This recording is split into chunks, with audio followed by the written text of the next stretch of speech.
Hello everyone, स्वागत करते हैं आपका अपने यूट्यूब चैनल कोड कर लो पर। और सोल्व करेंगे जीएफजी के प्रॉब्लम ऑफ द डे। तो सबसे पहले प्रॉब्लम की स्टेटमेंट पढ़ेंगे, फिर उसके प्रोज देखेंगे और उसको कोड करेंगे। और जो कोड करेंगे दोनों लैंग्वेज में करेंगे, सीपीपी में भी और जावा में भी। और कोड का लिंक आपको डिस्क्रिप्शन में मिल जाएगा, ठीक है। तो प्रॉब्लम की स्टेटमेंट पढ़ते हैं, हमें क्या कह रही है। एक एरे गिवन होगा एन साइज का, ठीक है। उसमें क्या होगी, हमारी वैल्यूज होगी 1 से लेके एन तक की, ठीक है। You are asked to determine the time taken in order to pick all the array elements from left to right. मतलब हमें क्या करना है, लेफ्ट टू राइट मूव करना है। और टोटल टाइम बताना है कि भाई कितना टाइम लगा हमें ऑल एलिमेंट को पिक करने में, ठीक है। You are also given an another array time again of size n. एक साइज एन का टाइम एरे भी हमें गिवन होगा, जिसमें हर एक एलिमेंट के रिस्पेक्टिव में हमें एक टाइम गिवन होगा, ठीक है। Represent the time after which you can again pick element. जो क्या रिप्रेजेंट करेगा, ठीक है। अगर मान लीजिए कोई एलिमेंट है 1, उसका टाइम एलिमेंट जो टाइम एरे है हमारे पास, उसमें टाइम दिया है 10, ठीक है। तो इसका मतलब क्या है, अगर आप 1 एलिमेंट को पिक कर चुके हो ना, तो आप उसको 10 सेकंड बाद ही पिक कर सकते हो। नेक्स्ट सेकंड अगले तुरंत बाद उसको पिक नहीं कर सकते आप। 10 सेकंड का बीच में गैप होना चाहिए, तभी पिक कर सकोगे, ठीक है। तो टाइम एरे अपना वो रिप्रेजेंट कर रहा है। तो मतलब हमें क्या करना है, अब simple left to right move करना है। हर एक एलिमेंट को, जिस एलिमेंट को आप पहली बार पिक कर रहे हो, उसको आप 1 सेकंड में पिक कर सकते हो, ठीक है। वरना अगर आप किसी एलिमेंट को पिक कर चुके हो, तो आपको देखना है कि कब आपने उसको पिक करा था, ठीक है। अगर जब आपने उसको पिक करा था उस टाइम जो हमारा टाइम हो रहा था, और अब जो टाइम हम टोटल ले चुके हैं, उनका जो डिफरेंस है, मतलब बीच में जो टाइम अंतराल है, वो टाइम एलिमेंट से ज्यादा है। इसका मतलब उतना टाइम हो चुका है, हम दोबारा उसको पिक कर सकते हैं, वरना उसको पिक हम नहीं कर सकते, ठीक है। तो ये है। अब इसको क्या करते हैं, एग्जाम्पल से समझते हैं, ठीक है। नोट में क्या क्या कहा हुआ है, वो भी देख लेते हैं। It takes 1 second to move from, मतलब एक इंडेक्स से दूसरे इंडेक्स में मूव करने में 1 सेकंड लगेगी। There is no extra time needed to pick an element, ठीक है। और वन बेस इंडेक्सिंग हमें दी हुई है। अब क्या करते हैं, इसके लिए मैंने एक एग्जांपल लिखा हुआ है, जिससे आपके सारे डाउट क्लियर हो जाएंगे। अगर हो सकता है स्टेटमेंट में आपको किसी प्रकार का डाउट रह रहा हो, तो वो आपका क्लियर हो जाएगा, ठीक है। तो ये मैंने एग्जांपल लिखा हुआ है। और गाइज आपको अपने लिंक्डइन और इंस्टाग्राम का लिंक भी डिस्क्रिप्शन में मिल जाएगा, चाहो तो वहां पर भी कनेक्ट हो सकते हो, ठीक है। अब देखो, इस एग्जाम्पल को बिल्कुल ध्यान से समझना, स्किप मत करना बिल्कुल भी, इससे आपको सारा क्लियर होगा। मैं यहाँ पर आया, ठीक है। सबसे पहला एलिमेंट मेरे को क्या मिला, ये मेरे एलिमेंट है, ये मेरा एरे है, ठीक है। ये मेरा टाइम एरे है। सबसे पहला एलिमेंट मिला मेरे को 6, ठीक है। अब क्या मैं 6 को पिक करा है कभी? नहीं, अभी तक पिक नहीं करा। तो मैं इसको पिक कर सकता हूँ, स्टार्टिंग मेरी यहीं से होगी। तो इस पॉइंट पर मेरा आंसर जो टोटल टाइम है मेरा 0 ही होगा, ठीक है, क्योंकि स्टार्टिंग मेरी 0 से ही होगी, ठीक है। स्टार्टिंग में मैं यहीं पर आऊंगा। अब मैं यहाँ पर आया, एक इंडेक्स से दूसरे इंडेक्स पर मूव करने का 1 टाइम, ठीक है। 1 टाइम तो मेरा लगेगा। अब देखो, दोबारा मेरे को 6 मिल गया। 6 मिला, 6 मैं पहले भी पिक कर चुका हूँ, ठीक है। ये 6 मैं पहले पिक कर चुका हूँ। अब इसको पहले पिक कर चुका हूँ, तो मेरे को टाइम देखना है कि इसको दोबारा पिक करने में मेरे को कितना टाइम लगेगा, ठीक है। ये देखो आप, 1 2 3 4 5 6, वन बेस इंडेक्सिंग के हिसाब से 6 के लिए मेरे पास ये टाइम दिया हुआ है कि भाई अगर एक बार मैं 6 को पिक कर चुका हूँ, तो दूसरी बार पिक करने में मेरे को 8 सेकंड का मिनिमम गैप चाहिए, ठीक है। अब देखो, पहले मैंने यहाँ पर पिक करा था इसको, अब मैं इसको यहाँ पर पिक कर रहा हूँ। तो पहले मेरा टाइम था 0, अब मेरा टाइम है 1। तो कितने सेकंड का गैप आया? सिर्फ 1 सेकंड का गैप। कितना होना चाहिए? 8 सेकंड का। इसका मतलब 7 सेकंड और मेरे को यहाँ पर रुकना पड़ेगा, ठीक है। 7 सेकंड और मेरे को यहाँ पर रुकना पड़ेगा। टोटल टाइम मेरा यहाँ पर हो गया 8 सेकंड, ठीक है। उसके बाद मैं आया यहाँ पर, ठीक है। इसकी मेरे को अभी नीचे वाले एरो की जरूरत नहीं है। अब मैं यहाँ पर आया, अब मेरे पास 1 आया। क्या मैं 1 को पिक कर चुका हूँ? नहीं करा पिक। तो सिंपल मेरा 1 सेकंड लगेगा बस, ठीक है। तो यहाँ पर हो जाएगा मेरा 9। अब मैं यहाँ पर, क्या मैं 8 को पिक कर चुका हूँ? जी नहीं करा मैंने। मेरा आंसर हुआ सिंपल 10। अब मैं आया यहाँ पर, अब देखो 1 को मैं पिक पहले कर चुका हूँ, तो 1 के लिए मेरा टाइम कितना दिया हुआ है? 8, ठीक है। अब 1 को मैंने पिक कहाँ पर करा था? यहाँ पर पिक करा था। अब जैसे ही मैं 8 से इस वाले 1 पर आया, तो मेरा 1 सेकंड और लगेगा। तो 11 तो मेरे कम से कम लगेंगे ही सेकंड, ठीक है। अब पहला 1 मैंने 9 पर पिक करा था, अगला 1 मेरे किस पर आया? 11 पर आ गया, ठीक है। उन दोनों के बीच जो सेकंड का डिफरेंस आया, वो कितने सेकंड का आया? 2 सेकंड का, 1 2, ठीक है। अब ये 2 सेकंड का डिफरेंस आया मेरे पास। और मेरा यहाँ पर क्या कहा हुआ है कि मिनिमम मेरा 8 सेकंड का डिफरेंस होना चाहिए। तो मतलब मेरे को 6 सेकंड और यहाँ पर वेट करना पड़ेगा इसको पिक करने के लिए। मैंने 6 सेकंड और वेट करा, मेरी 17 सेकंड यहाँ तक होगी। फिर मैं दोबारा 1 पर आ गया यार, ठीक है। अब मैंने आंसर को अपना एक तो अपडेट कर ही देना है 18 सेकंड, क्योंकि एक इंडेक्स आगे जाने में 1 सेकंड तो मेरी लगेगी, ठीक है। और वन को पिक करने के लिए, अब वन को मैंने पिक कहाँ पर करा था, लास्ट वन को यहाँ पर पिक करा था, जो कि था 17 सेकंड पर। अब अगले पर मैं आ चुका हूँ 18 सेकंड में, ठीक है। तो बीच में सेकंड का डिफरेंस कितना आया, 1 सेकंड का, लेकिन होना कितना चाहिए, कम से कम 8 सेकंड का, ठीक है। तो मतलब इसमें मेरे को 7 और ऐड करना पड़ेगा, मेरा बन जाएगा 25, ठीक है। अब मैं यहाँ पर क्या, मैं 3 को पिक कर चुका हूँ जी, नहीं पिक नहीं करा, तो इसके लिए मेरा सिंपल हो जाएगा 26। अब मैं आया दोबारा वन पर, 1 सेकंड तो बढ़ेगा ही, लेकिन वन मैं पहले यहाँ पर भी पिक कर चुका हूँ। और यहाँ पर जब मैंने पिक करा था तो मेरा टाइम कितना था, 25, ठीक है। और अब मेरा टाइम कितना है, 27, ठीक है। इनका डिफरेंस मेरे पास आया 2, लेकिन एक्चुअल में वन और वन को पिक करने के लिए दोबारा मेरे पास डिफरेंस होना चाहिए कम से कम सेकंड का 8, तो मेरे को 6 और ऐड करना पड़ेगा इसमें। तो 33 पर मैं अपने सारे एलिमेंट पिक कर चुका हूँ, कर सकता हूँ, मतलब 33 सेकंड तो मेरे को लगेंगे ही, ठीक है। ये मैंने आपको कंप्लीट एक्सप्लेनेशन बताई गया है कि भाई क्वेश्चन मेरा क्या कहना चाह रहा है, ठीक है। अब देखते हैं कि इसको निकाल लेंगे कैसे, हमें किस किस चीज़ की जरूरत पड़ रही है। जो मैंने सारी थ्योरी लिखी हुई है अपनी, इसी से ही हमने देखना है कि किस किस चीज़ की हमें आवश्यकता पड़ेगी। अब जैसे ही देखो मैं इस 6 पर आ रहा हूँ, ठीक है। सबसे पहली बात तो मेरे को एक ये पता चलनी चाहिए कि हाँ मैं 6 को पिक कर चुका हूँ पहले ही, ठीक है। तो उस चीज के लिए मैं यूज कर सकता हूँ अपना मैप, ठीक है, जो मेरे को बता देगा हाँ भाई मैं 6 को पिक कर चुका हूँ, ठीक है। उसके बाद अब मैंने 6 को पिक करा था यहाँ पर 0 इंडेक्स पर, यहाँ पर मैं पिक कर रहा हूँ 1 इंडेक्स, ठीक है। 0 इंडेक्स पर मेरी वैल्यू थी 0, 1 इंडेक्स पर मेरी वैल्यू हुई 8, ठीक है। लेकिन 1 इंडेक्स पर अगर मैं खाली मूव करने की वैल्यू देखूँ तो वो मेरी हुई थी 1।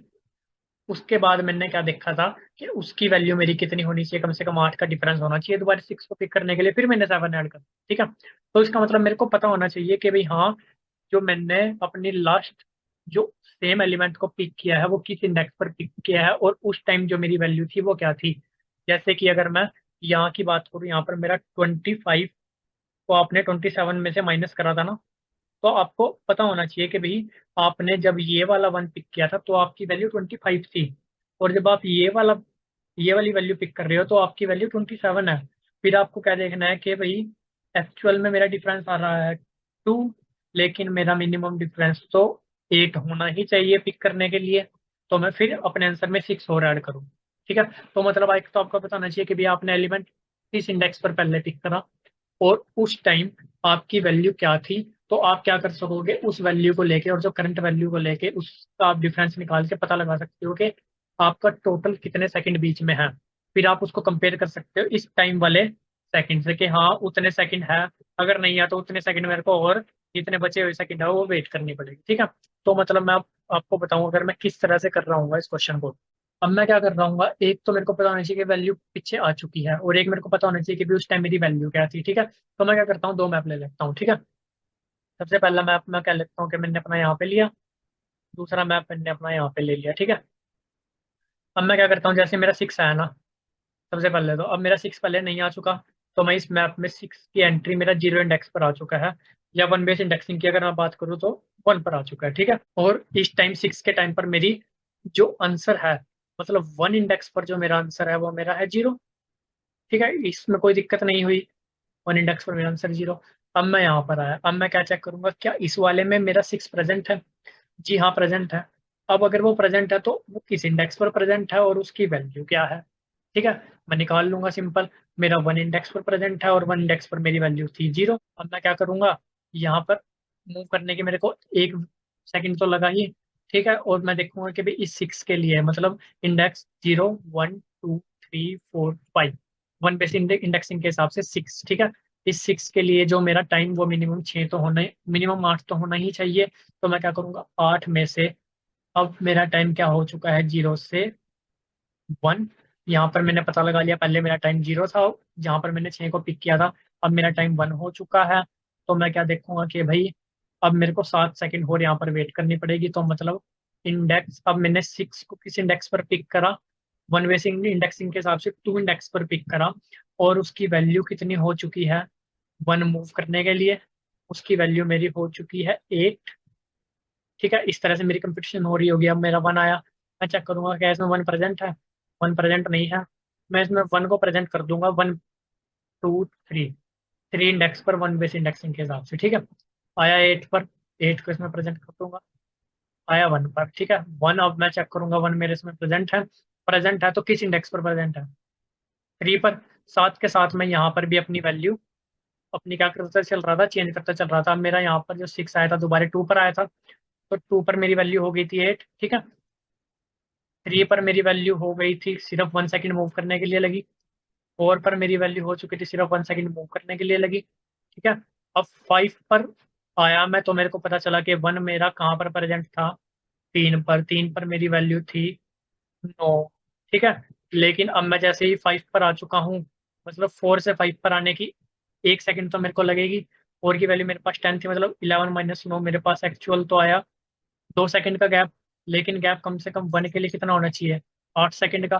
तो मतलब मेरे को 11 में 6 और प्लस करके इसको 17 करना पड़ेगा। मतलब फिफ्थ इंडेक्स पर जो मेरी वैल्यू हो गई वो हो गई 17। और जो मेरा अब 1 प्रेजेंट हुआ वो लास्ट, वो फिफ्थ इंडेक्स पर प्रेजेंट हुआ, वन बेस इंडेक्सिंग के हिसाब से, ठीक है। तो इस तरह से मेरी जो कंप्यूटेशन है वो एंड तक चल रही होगी। और लास्ट में जो भी मेरा ये आंसर बनकर आएगा, जो भी आंसर में मेरा पड़ा होगा, वो मेरा फाइनल आंसर होगा, ठीक है।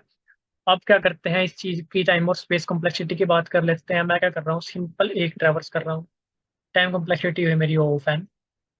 मैं क्या कर रहा हूँ, 2 मैप यूज कर रहा हूँ। आप कह सकते हो स्पेस कॉम्प्लेक्सिटी ऑफ 2n, ठीक है। 2 को लेने की आपको जरूरत नहीं है, वो इतना इफेक्ट नहीं पड़ता। तो एन आपकी क्या हुई, स्पेस कॉम्प्लेक्सिटी हुई।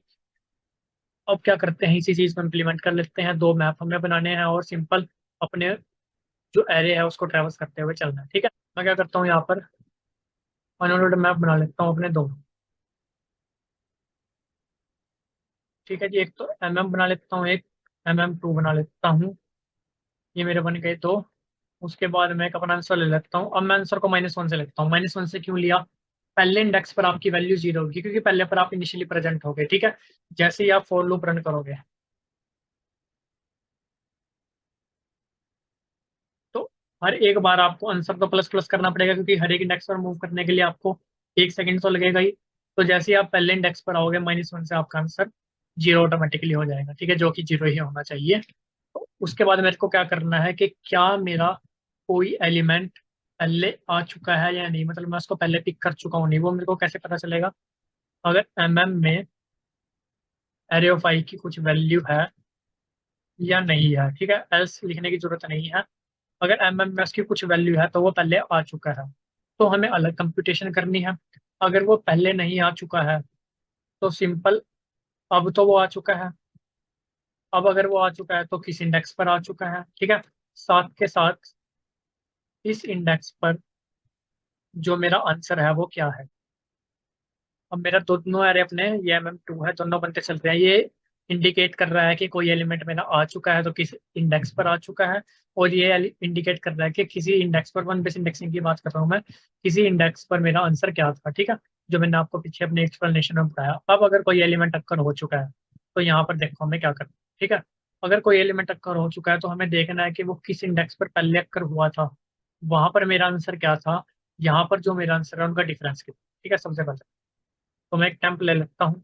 मैं क्या करता हूँ, टेम्प छोड़ो, टी ले लेते हैं खाली। मैं क्या करता हूँ, जितना मेरा आंसर है फिलहाल, माइनस जहां पर वो पहले प्रेजेंट था। वो कहाँ पर पहले प्रेजेंट था, यहाँ पर पहले प्रेजेंट था, ठीक है। उस टाइम आंसर क्या था? आंसर मेरा कौन स्टोर कर रहा है, MM2, ठीक है। उस टाइम मेरा आंसर क्या था, इसमें टी में मेरा आ जाएगा उन दोनों का डिफरेंस। जो कि मैं अगर आपको व्हाइट बोर्ड पर दिखाऊं, मैं किस चीज की बात कर रहा हूँ। जो कि मैं यहाँ पर, जैसे मेरा 1 आया था, फिर मैंने क्या करा था, खता कि भाई मेरे 6 के लिए दोबारा अक्कर होने के लिए कम से कम 8 तो चाहिए, ठीक है। लेकिन मेरा पहले 6 आया था 0 पे, अब मेरा 6 आ रहा 1। तो एक्चुअल डिफरेंस उनका 1 है, तो मतलब टी में ये 1 स्टोर होगा। अब मैं क्या देखूंगा कि 6 को दोबारा उठाने के लिए, पिक करने के लिए मेरे को 8 सेकंड का टाइम कम से कम चाहिए। लेकिन मेरे सेकंड हुए हैं 1, तो मैं 7 सेकंड अपने आंसर में ऐड कर दूंगा, ठीक है। तो वो काम मैं कैसे करूंगा, अगर time of array of I-1, ठीक है। 6 का टाइम कहाँ पर पड़ा होगा, इंडेक्स 5 पर, जीरो बेस इंडेक्सिंग के हिसाब से, ठीक है। यहाँ पर अगर आप देखो तो 6 का इंडेक्स 5 पर पड़ा है। तो उसका टाइम माइनस जितना टाइम हम अभी तक ले चुके हैं, ठीक है। अगर वो ग्रेटर देन 0 आता है, इसका मतलब हमें अभी और सेकंड वेट करना होगा। तो जितने सेकंड वेट करना होगा उसको हम क्या करेंगे, अपना ऐड कर देंगे। ठीक है जी, ये अपना ऐड हुआ।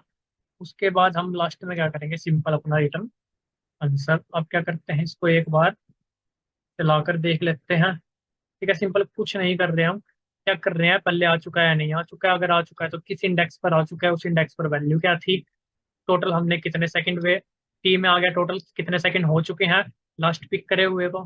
फिर हमने देख लिया कि अभी टोटल कम से कम कितने सेकंड होने चाहिए, ठीक है, दोबारा पिक करने के लिए, और कितने सेकंड हो चुके हैं उनका डिफरेंस देख लिया। अगर सेकंड अभी कम पड़ रहे हैं तो उतने सेकंड हम अपना वेट कर लेंगे। ठीक है, तो ये सिंपल काम हमने किया। अब क्या करते हैं, इसको एक बार चला के देखते हैं। ठीक है, कहीं पर गलती है, n was not declared small n है यहाँ पर। तो जी अब चलाते हैं इसको। ठीक है, 33 आ रहा है, देखो अपना आंसर वही सेम एग्जांपल मैंने लिखा हुआ था अपना। अब इसको सबमिट करके देखते हैं एक बार फिर। इसका जावा कोड मैंने सेम पैटर्न में लिखा हुआ है, वो आपको मैं समझा दूंगा।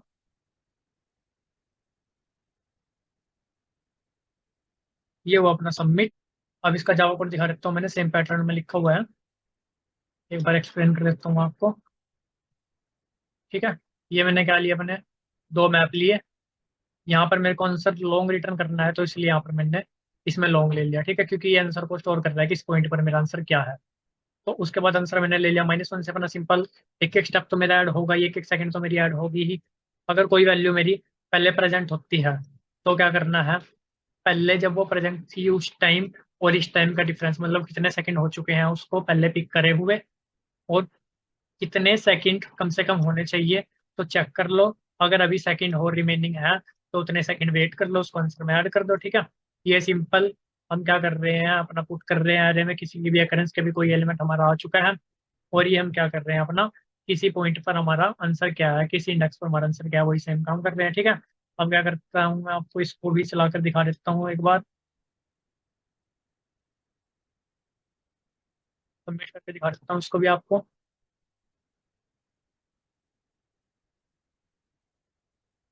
ये भी अपना सबमिट हो गया गाइस। तो आई होप आपको प्रोसेस समझ में आएगी, कोड भी समझ में आएगा, किसी प्रकार का डाउट नहीं होगा। फिर भी डाटा तो कमेंट सेक्शन में पूछ सकते हो, वीडियो अच्छी लगे तो लाइक से सब्सक्राइब कर सकते हो। कोड का लिंक आपको डिस्क्रिप्शन में मिल जाएगा, और लिंक इंस्टाग्राम का मिल जाएगा, चाहो तो वहाँ पर भी कनेक्ट हो सकते हो। मिलते हैं आपसे अपने अगली वीडियो में, तब तक के लिए धन्यवाद।